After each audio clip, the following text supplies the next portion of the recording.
Bem-vinda ao encontro online da Tribo Mãe. Esse conteúdo foi dividido em algumas partes para facilitar o acompanhamento. Não esqueça de assistir todas elas. Paro aí também, tá? Então, se você já está saindo, aproveitando parques, fazendinhas que estão abertas agora, fazendinhas dentro da cidade mesmo, tá? De Londres. Tente focar em passeios que relaxam ao invés de atividades que estimulam demais e estressam. E isso eu tô falando do retorno do isolamento social para uma vida normal, tá? Porque agora a gente também é como se você tivesse um carro que está sempre andando em primeira e segunda marcha, e do dia para a noite você quer arrancar com esse carro em terceira e quarta marcha, tá? Esse carro não dá conta. A criança também não. Então é gradual.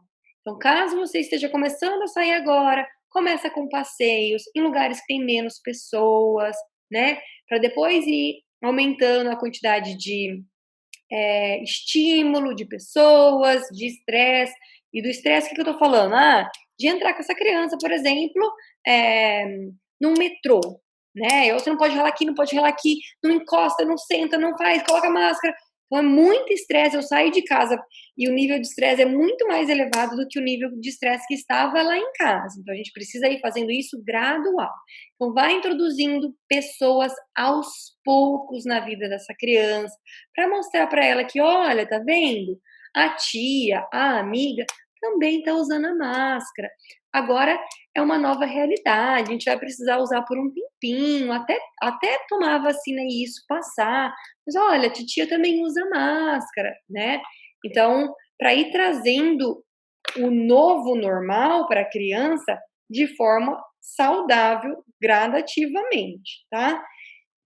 Então, não force a criança a abraçar ou a interagir com ninguém, ainda quando tudo isso acabar, tá?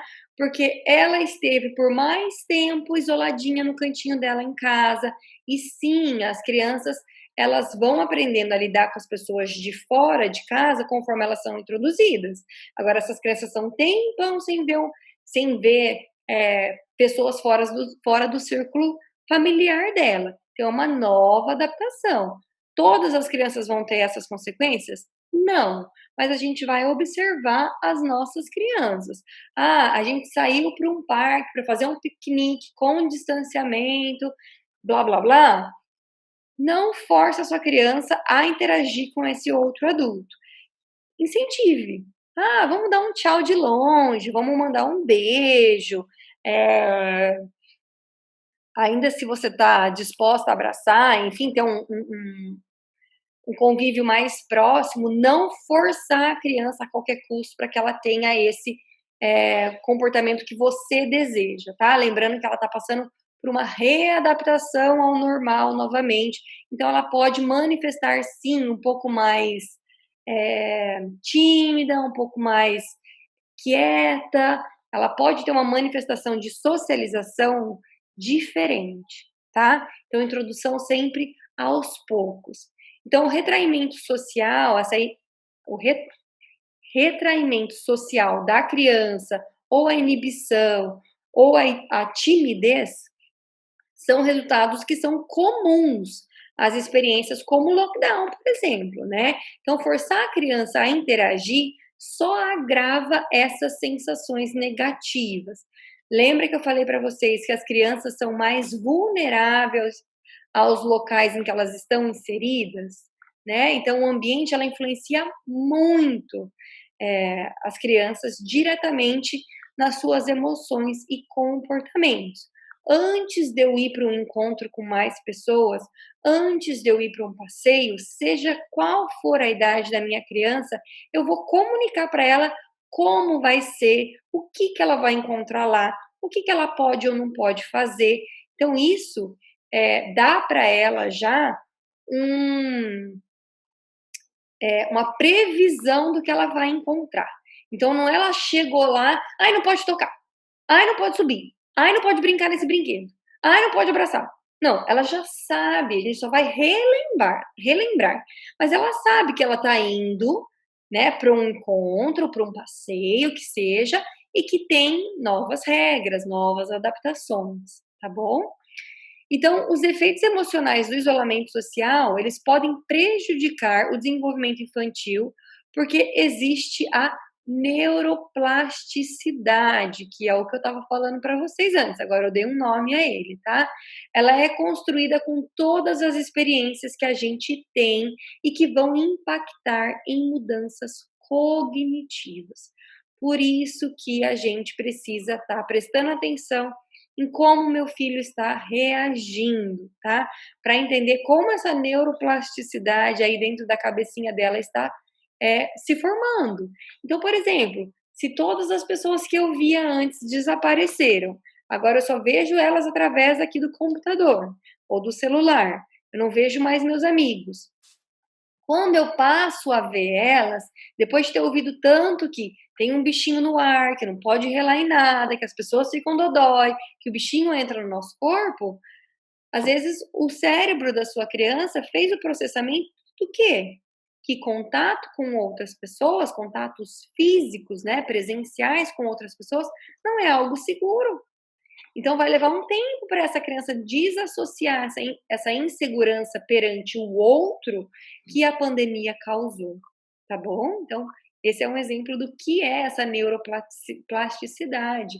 É o jeito que o seu cérebro funciona, é o jeito que o seu cérebro guardou, armazenou informações para funcionar. É como se fosse o nosso manualzinho, tá? Nosso manual de funcionamento.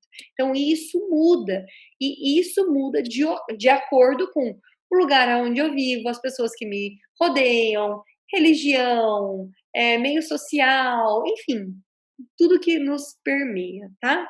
Então, estimule a criança a imaginar. Essa é uma chave preciosa para se transportar para uma outra realidade, momentaneamente.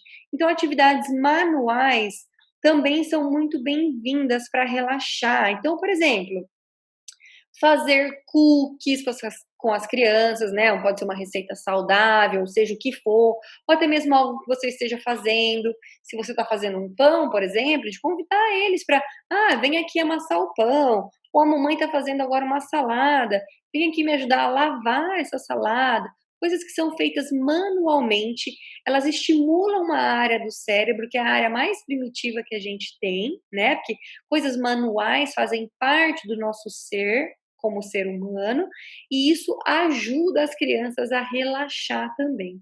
Então, brincar de massinha, descolar fita adesiva, corta vários pedacinhos de fita adesiva, cola tudo ao redor da mesa, assim.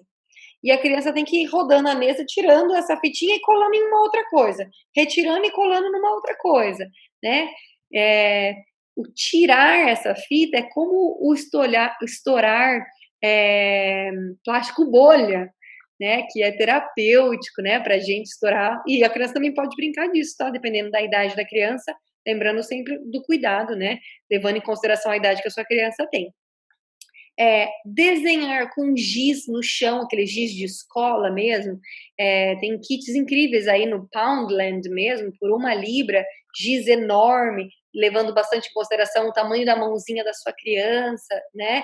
Mas para riscar o chão, e às vezes ir sentar lá na calçada, para a criança desenhar, né, desenhar no chão, mas também ver um pouco de movimentação. Vamos desenhar o que a gente vê, né? Então você pode trabalhar essas coisas manuais para ajudar no estímulo de desestressar, relaxar essa criança, tá? E para quem tá saindo de casa, já introduziu lentamente um parque, um piquenique com mais uma amiga, um piquenique com mais pessoas, uma fazendinha. Também alguns museus agora estão reabrindo, né? Claro que sempre explicando para as crianças o que elas vão encontrar lá, a maneira como elas devem agir, como as coisas vão funcionar, dando esse embasamento.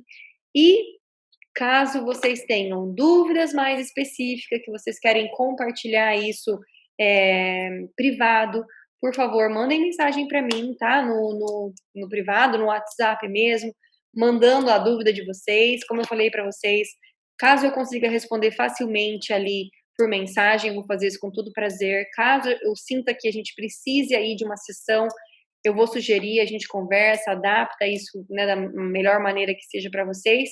E eu vou me despedindo por aqui. Vocês têm mais alguma dúvida, mais alguma coisa que vocês gostariam de saber em relação a isso?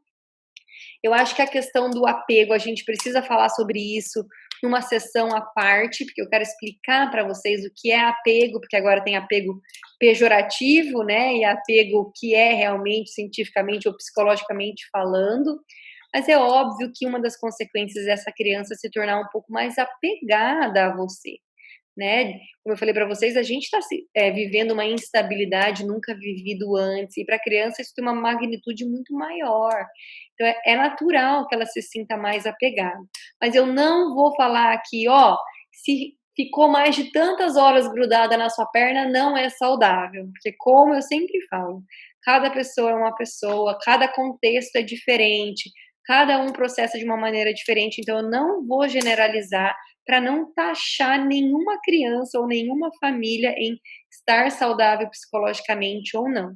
Caso isso seja algo que não foi respondido para você aqui no nosso encontro, me manda uma mensagem e eu te ajudo a identificar se isso tá normal, como a gente pode mexer em algumas coisas e melhorar isso, ou isso tá precisando de um acompanhamento psicológico, tá bom?